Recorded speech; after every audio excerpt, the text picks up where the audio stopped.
आज YouTube पे आपने बताया था कि हमें नाभि पे आने के प्रयोग ज्यादा सरल रहेंगे सजगता के प्रयोग से। और उसके अंदर मुझे ये सवाल उठा था कि कौन सा प्रयोग हम करें ताकि नाभि पे जल्दी से आ सके, और उसमें वही सारे सजगता की तरह ही हमारी प्रौढ़ता बनेगी नहीं बनेगी। आपने कहा था निश्चल ध्यान प्रयोग करने चाहिए। तो ये निश्चल ध्यान प्रयोग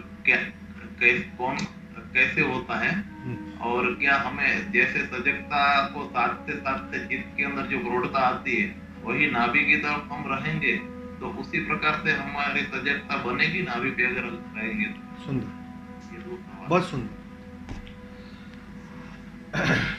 निश्चल ध्यान योग ओशो की बहुत सुंदर प्रक्रिया है। आज हम वही करेंगे, आज आपको करवाएंगे वो।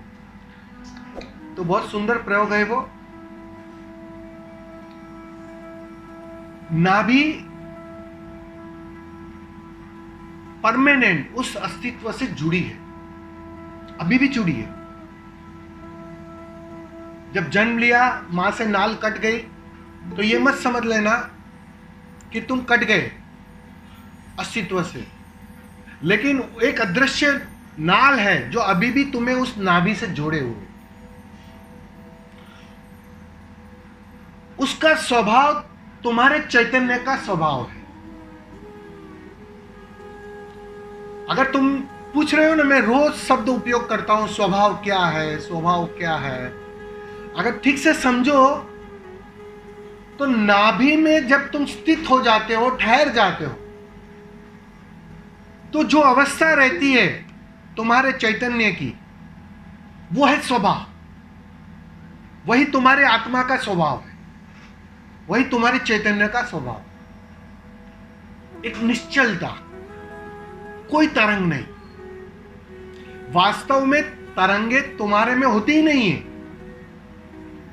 तरंगे होती है मन में।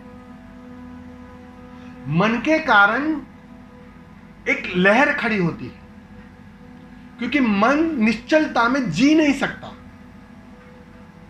मन का कोई अस्तित्व नहीं बचता। अगर तुम निश्चल हो जाओ, अभी इसी क्षण तुम निश्चल हो जाओ, तुम ठहर जाओ अपनी नाभि पर, स्थित हो जाओ, मन गया, मन खो जाएगा। मन का स्वभाव है चंचलता। इसीलिए इस प्रयोग को नाम दिया निश्चल प्रयोग, निश्चल ध्यान योग, जहां कोई भी तरंगे नहीं है। वो जैसे आपने देखा होगा, वो व्यक्ति मर जाता है ना, तो वो जो मॉनिटर है ना, वो एकदम सीधी लाइन में आ जाता है। देखा है ना, जिंदा रहता है, धड़कन चलते रहती है तो ऊपर नीचे होते रहता है, ऊपर नीचे होते रहता है। और जैसे ही प्राण गए तो वो सीधा ऐसा सीधी लकीर में आ जाता है, और डॉक्टर उसी आधार पर कह देता है कि भाई ये गए, भाई ये मर गए। आप समझ रहे हो? बस ऐसा ही कुछ होता है,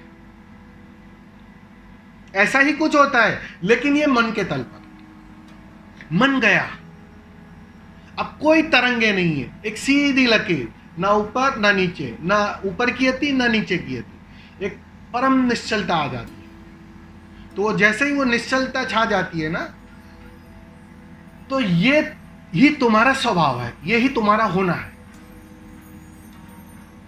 इसीलिए जितना तुम उसमें रहोगे तो स्वभाव में रहने की आदत बनती है। जितना तुम आनंद में रहते हो, आनंद में रहने की आदत बनती है। जितना तुम क्रोध में रहते हो तो क्रोध में रहने की आदत बनती है। ये सीधा और साफ गणित है। तुम्हारा अचेतन हर चीज के लिए राजी होता है। अगर दिन में तुम 10 बार क्रोध करो, वो मना नहीं करेगा, लेकिन वो 10 बार जो क्रोध किया, वो गहरे अचेतन में वो बेचैनी, वह क्रोध की आदत गहरी करता है। तुम दिन में 10 बार एकदम शांत हो जाओ, आनंदित हो जाओ, ज्यादा से ज्यादा आनंदित रहो। इसलिए तो हमने यहां सुबह और शाम प्रार्थना की व्यवस्था की है। क्यों की है? अच्छे बातों की व्यवस्था की है, अच्छे व्यवहार की व्यवस्था की है। क्यों की है? क्योंकि वह आदत धीरे धीरे तुम्हारे अचेतन की आदत बनती है। तो ऐसे ही नाभि के माध्यम से स्वभाव की आदत करनी है। तो जितने तुम नाभि में ठहरोगे, रुकोगे, स्वभाव की आदत बनती जाएगी। और जितनी स्वभाव की आदत बनेगी तो तुम्हें अपना चेहरा दिखाई पड़ेगा, अपना होना दिखाई पड़ेगा कि अरे ये तो मैं ही हूं, ये तो मेरा होना है। ये बात साफ होगी। अभी वो दिखाई नहीं पड़ रही है क्योंकि बहुत अलग व्यवस्था है, अलग जगह पर तुम मन की तरंगों में उलझे हुए हो। तो नाभि का जो प्रयोग है बहुत कीमती प्रयोग है। पहले तो अगर ये जो प्रयोग आज मैं कराऊंगा उसको आप बैठकर करिए थोड़े समय तक। फिर जैसे जैसे नाभि की याद ज्यादा बनती जाएगी, कंटिन्यूटी में बनती जाएगी, फिर धीरे धीरे आप उसे हर जगह कर सकते हो। उठते बैठते, खाते पीते, चलते फिरते, बस नाभि की याद बनी रहे, नाभि भूले नहीं। और जितना वह भूले नहीं, तुम देखना स्वभाव अपने से वो ध्यान बन जाएगा। वही ध्यान है, तुम स्वभाव में ठहरने लगे, तुम अपना काम कर रहे हो। पहले क्या होता था, तुम काम करते थे और बेचैन रहते थे। अब क्या होगा कि जितना नाभि पर ध्यान रहेगा या नाभि से तुम जुड़े रहोगे, तुम अपना काम करोगे, शरीर अपना काम करेगा और तुम्हारा चैतन्य पूरी तरह अपने स्वभाव में रहेगा, अपने घर रहेगा। और जितना वो घर रहता है, सीधी सी बात है, आनंद बढ़ेगा, समाधि करीब आएगी, समाधि का स्वाद लगेगा। ये परिणाम में ये एक्चुअली समाज में अपने जो मतलब हम लोग जहाँ पे रहते हैं, तो इसमें एक्चुअली किसी भी बच्चे का अगर जन्म होगा तो उसका मन बनने वाला है। ऐसी क्या व्यवस्था है कि मतलब जिससे मन का निर्माण ना हो? कोई भी चीज का जो मूल्यांकन होता है ना, मूल्य होता है ना, तुम्हारे पास अगर कोई चीज है ना, तुम्हारे पास कोई चीज है ना, कोहिनूर है ना, तो कोहिनूर का मूल्य नहीं होता है। लेकिन जब वो छीन लिया जाता है और तड़प उठती है, तब उसका मूल्यांकन क्रिएट होता है। मन ये काम करता है। समाधि लेकर तुम जन्मे हो, इस बात को समझ लेना। बुद्धत्व लेकर तुम जन्मे हो। आनंद को तुमने कभी खोया नहीं है, लेकिन उसकी कोई वैल्यू नहीं है, उसकी कोई समझ नहीं, क्योंकि उसका जो कॉन्ट्रास्ट पार्ट है ना, अभी तुमने देखा ही नहीं। वो खाली दिन ही दिन है, अभी रात आई नहीं है जीवन में। वो तो घनी रात आती है, तनाव आता है, चिंता आती है, परेशानी आती है, बेचैनी आती है, दौड़ आती है। उसके आधार पर, उसके कॉन्ट्रास्ट में फिर से तुम जो पहले पाया हुआ था उसकी खोज में निकलते। उसके पहले खोज शुरू नहीं होती।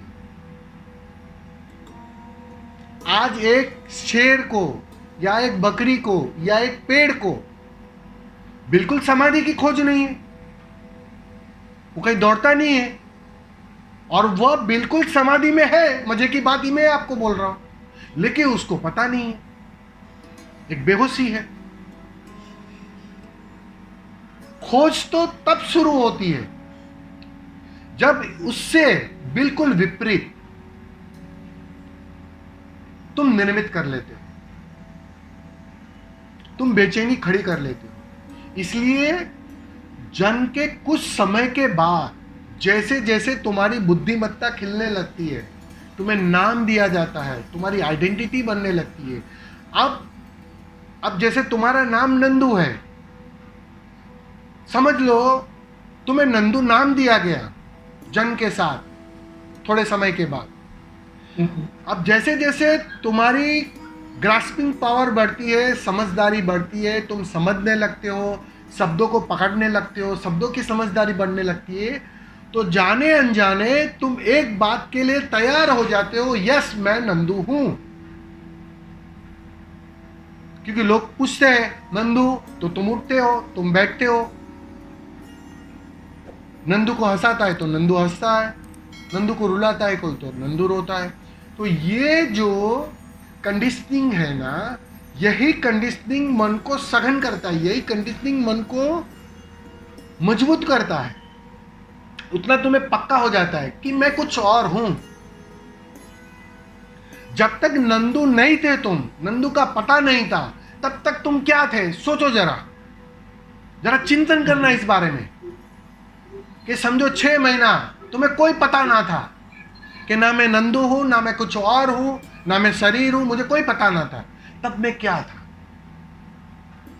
वह समाधि की अवस्था थी, वही समाधान था, वो पूर्ण तृप्ति थी।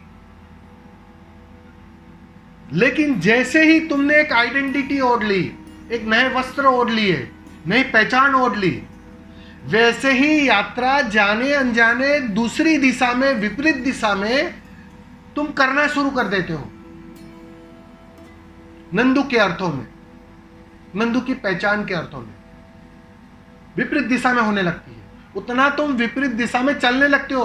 हालांकि तुम थे समाधि में, लेकिन तुम समाधि से दूर छिटकने लगते हो, दूर जाने लगते हो। नंदू के अर्थों में, नंदू वो गाड़ी है जिसमें बैठकर तुम आगे निकल जाते हो, समाधि से दूर, स्वभाव से दूर। अब जितने वो दूर निकलते हो, उतनी जीवन में पीड़ा शुरू होती है, उतना फ्रस्ट्रेशन शुरू होता है, तनाव शुरू होता है। मन की सघनता equal to frustration, equal to तनाव। जितना मन सघन होगा उतना तनाव बढ़ेगा, उतनी चिंता बढ़ेगी, क्योंकि मन का स्वभाव है ये चंचलता। अभी जो मैंने पिछले प्रश्न में कहा, जितनी चंचलता बढ़ेगी तुम अतियों में दौड़ने लगोगे, चाहे ऊपर की अति हो चाहे नीचे की अति। और जितना अतियों में दौड़ोगे, चैन कहां,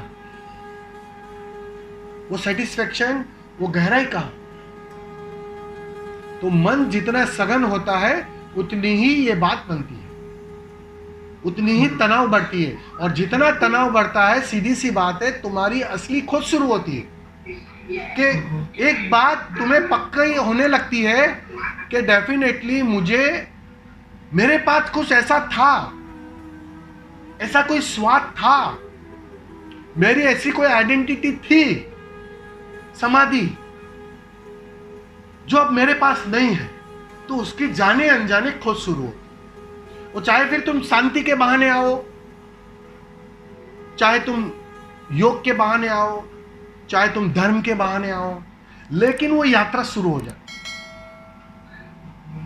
और जैसे जैसे वो ध्यान घटने लगता है, तुम जाने अनजाने अपने स्वभाव की ओर वापस लौटने लगते हो। इसलिए मैं हमेशा कहता हूं ना, यात्रा का मतलब क्या है? बहुत दूर निकल गए हैं, वहां से वापस लौटना, ये है यात्रा।